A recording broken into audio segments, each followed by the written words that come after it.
Good morning. It's good to have you with us this morning. Don't know what you're up to today, but as I was reading my the devotions, I got to thinking about worship. Uh, R.E. Clark in Life is Not a Snapshot had to comment on that, but I thought was really good.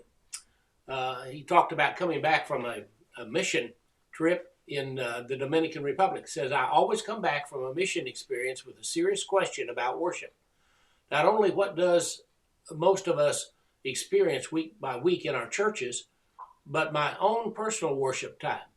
Having watched the people of the Dominican Republic scratch out a tune on a gorar, that's a tube shaped piece of perforated sheet metal played with a stiff brush, and to see their excitement to be in his presence, I have wondered at what we produce with multi person choirs and orchestra pits. I kind of thought about that myself too when I went to Brazil and what they used over there. Simply guitars and an instrument that looked like a guitar, but it was a little different sound to it. And they were praising the Lord. One thing that I do know about worship is that worship is a combination of things. Jesus met the woman at the well in John, the fourth chapter, and he said in verse 19, the woman said to him, Sir, I perceive that you are a prophet. Our fathers worshipped on this mountain, and you Jews say that in Jerusalem is the place where one ought to worship.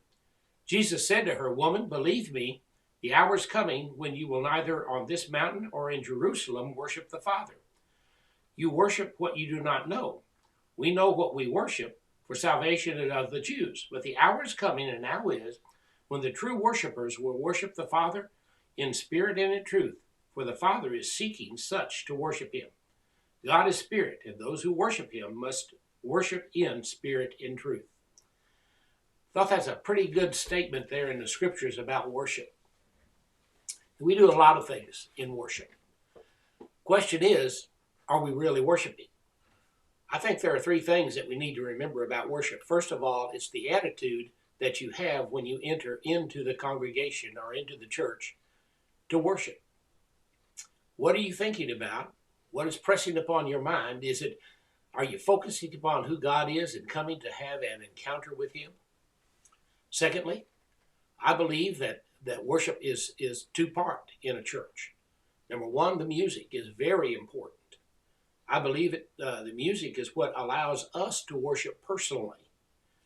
Now, I know that preaching is a part of that also, and because I preach, I think it's an important part, but the truth is, you learn when the preaching is being done, but the congregation worships when they sing together. That's when we state our fact of faith. That's when we sing our praises to God, and that's when we really have a time of worship. So we have to be thinking about what we're doing when we worship. Are we really giving to God what he wants? R.E. says that I may suggest that what God might think an appropriate answer is, this is noise. Now it sounds like music to our ears, but what does it sound like to God?